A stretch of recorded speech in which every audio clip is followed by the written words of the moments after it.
Second Republican primary presidential debate tonight on CNN. Very, very different debate than the first one. Donald Trump certainly getting attention, but different type of attention. It was not the big party for Donald Trump that the first debate was in a way. He attempted his bullying tactics. I don't think they worked very well. Let's first start with the introductions. Every candidate was allowed to give a short introduction, and I've taken the liberty of summing up the introductions for you in case you missed this. Rand Paul, this is the order they went in. Rand Paul's introduction can be summed up as merely the Constitution. Mike Huckabee's introduction can be summed up as these are the best candidates that the Republican Party has, and I'd hire all of them if I were president. Marco Rubio's introduction, Ronald Reagan inspired me.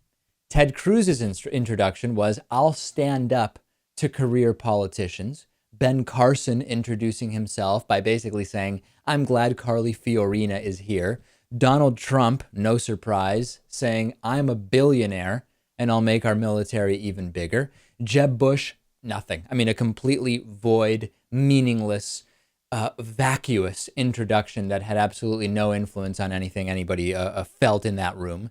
Scott Walker saying that Ronald Reagan was the greatest president and that he's like Ronald Reagan. Carly Fiorina opening with government is too big. John Kasich going with the route of saying that I flew on Ronald Reagan's plane and I'm like him. And lastly, Chris Christie saying none of the likely Republican voters in the room like Obama. He actually asked for the cameras to pan around so that he could take a visual vote for people raising their hands. So let's talk a little bit about the themes in the debate. And then the most important thing that I want to get to is the actual policy ideas that were presented. Let's actually analyze what these guys and Carly Fiorina want to do. So first, at the beginning, there was this discussion of, would you trust Trump with the nuclear codes or would you trust someone else with the nuclear codes? Who on that stage would I trust with the nuclear codes? If I had to pick somebody on that stage to give the nuclear codes to, it would probably be John Kasich, maybe Carly Fiorina. I think that there's an argument to be made there. And for sort of the wrong reasons, because of his just total isolationist attitude, maybe Rand Paul could be trusted with the nuclear codes. That's about it. I don't think anybody else on that stage could even be remotely trusted with those codes. As far as who won for having the biggest American flag pin, which I know gets you many votes with Republicans, maybe Ben Carson. He had this huge American flag pin. It was the biggest one that I noticed. I want to call your attention to this idea of talking to dictators and talking to world leaders that we don't like. Back when it was President Obama saying he would talk to Iran and he would talk to whoever else, the Republicans hammered him because he was legitimizing those dictators and those oppressive leaders, etc. But the Trump supporters seem completely unaffected by Donald Trump saying, yeah, we should talk with everybody, including Vladimir Putin. They seem completely unaffected by other candidates saying we should keep talking to China and Iran and Putin and whoever else. When it was Obama talking about it, that's bad. He's placating these evil leaders. But when it's the Republicans, apparently it's okay. And then a few bizarre exchanges that took place during the debate. There was one about Spanish where Donald Trump said that Jeb Bush shouldn't speak Spanish. And then Jeb Bush said that speaking Spanish is okay. And then Marco Rubio jumped in saying that his grandfather spoke Spanish and was still conservative, so something. And then another really weird exchange about immigration. Donald Trump saying he'd build a wall on the Mexican border. And then Ben Carson jumping in and saying, oh, that's a terrible idea. I'd build a double wall on the Mexican border, which actually would work. So some very strange exchanges there. As far as the attacks, we saw exactly what we expected. Carly Fiorina, given the opportunity to come back at Donald Trump for his comments about look at that face, that can't be the face of the next president. Carly Fiorina at the beginning of the debate calling Donald Trump an entertainer.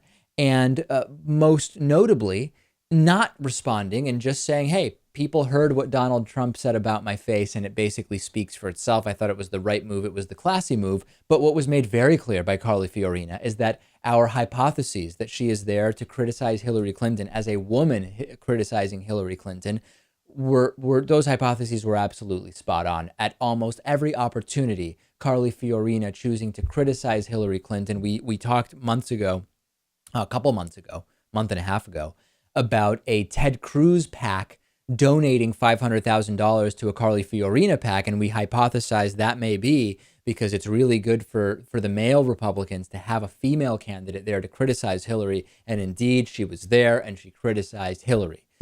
Rand Paul basically saying Donald Trump is like a middle schooler with his insults. And then Donald Trump having the most insults. He said that there were too many people in the debate and that Rand Paul shouldn't be there, that there's a lot to criticize about Rand Paul's looks, that George Pataki wouldn't be elected dog catcher, that Scott Walker is losing billions in Wisconsin, which is actually true, that Carly Fiorina can't run businesses, both HP and Lucent were catastrophes, that Marco Rubio has the worst voting record in the Senate, et cetera, et cetera. So Trump not surprisingly going on the biggest offensive. And then we had Chris Christie jumping in on the bash Hillary bandwagon, saying that Hillary Clinton is in favor of the systematic murder of children, which seemed like a little much, I'm not going to lie.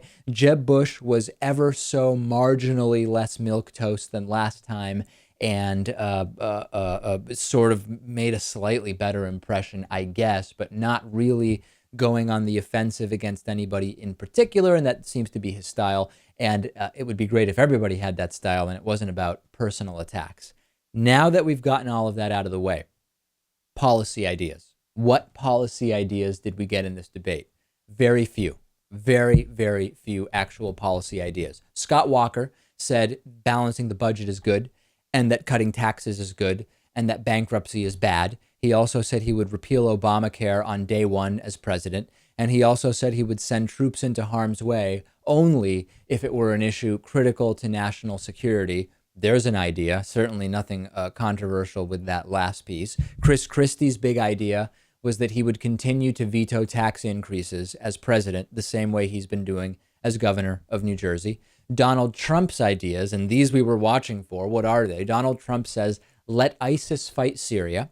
Let's do something about North Korea and their nukes. Let's build a wall on the Mexican border. Let's get all undocumented immigrants out, which of course is impossible. It would require something like deporting 15,000 undocumented immigrants a day for the entire duration of his first term. It can't be done. We know it can't be done. It makes no sense. He also says cut taxes on the middle class and increase them on the very, very top earners like hedge fund managers. That's a good idea. And that's actually an idea that a majority of Americans agree with. And lastly, when asked about, well, you don't really know anything, so like, isn't that going to kind of be a problem? He said, hey, just because I don't know the names of some Muslim names in the names of Muslim leaders in the Middle East, I will have a great team, sort of the Herman Cain approach. I will hire people that will know what to do. Ben Carson, as I mentioned, he would build a double wall on the Mexican border. He says that immigrant guest workers would be okay if he was president, as long as they were doing work at farms, because Americans don't really seem that into working at farms. And he also did have one good idea, which was index the minimum wage to some economic indicator so we don't have to keep debating an increase to the minimum wage again and again. I like that idea. Ted Cruz. Ted Cruz said on day one as president, he would rip up the Iran nuclear deal. That was his big idea. Ted Cruz, a complete non-factor in this debate.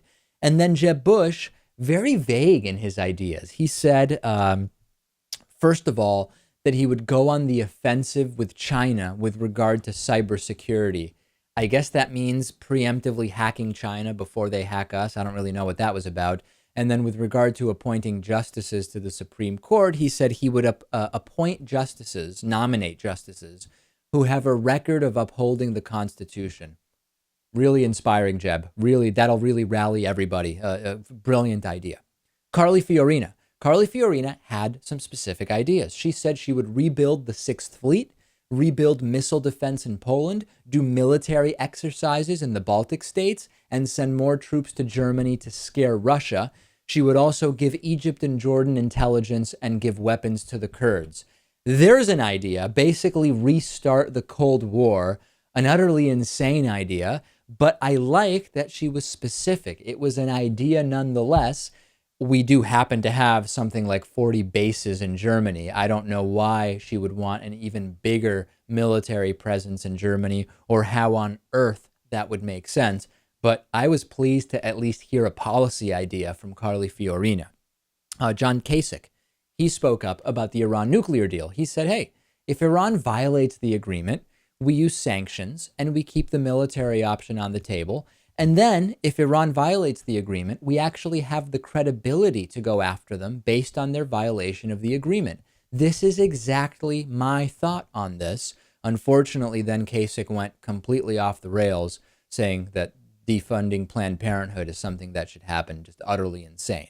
Lastly, Rand Paul says, let's wait to see if Iran complies with the nuclear agreement. Let's not stop talking to Russia. Let's keep talking to Iran. Let's keep talking to China. Really quite reasonable. He also said that bombing Bashar al-Assad in Syria may have furthered the spread of ISIS. Also something quite reasonable, even adding that whenever we topple, we being the US, topple secular dictators, we often increase the radical Islam component in those countries. Very reasonable. He jumped the shark when he went to just saying we need a flat tax. Absolute disaster. I've talked about many times why that won't work. And then Marco Rubio said we should build a wall on the Mexican border. We should track people who are in the U.S. on visas. We should have a mandatory e-verify system, and we should modernize our immigration system for legal immigration based on what people can contribute rather than what relatives they have in the U.S. Not a proposal I agree with 100%, but it was a proposal, and that was fantastic. Mike Huckabee, I'm not even mentioning Huckabee because he had no substantive policy ideas of note at all, period. That's it. So who came off the best in this debate? I think Chris Christie did okay. I think that Rand Paul, who was not allowed to say very much, did well because the topics were ones where he actually makes sense, talking about how often toppling dictators overseas backfires on us, etc. So I think Rand Paul did well. John Kasich, aside from his insane defund Planned Parenthood position, I think he did pretty well. And Carly Fiorina did quite well in a few different ways. She presented insane ideas, but she presented ideas, policy ideas, and that's good. Given the opportunity to go very negative on Trump, she took the high road saying, the voters have heard what Trump said about my face, and the voters can decide what to do as a result of that.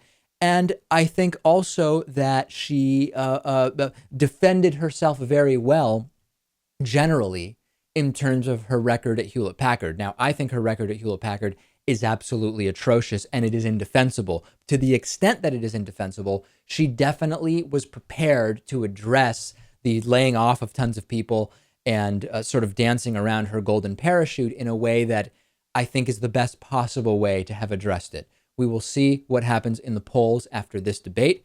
After the first debate, August 6th, we saw Donald Trump and Ben Carson and 4 other candidates rise in the polls. We saw 11 other candidates drop in the polls. We'll continue to follow it. We will have more analysis tomorrow on The David Pakman Show. You can check that out at davidpakman.com and, of course, on our YouTube channel.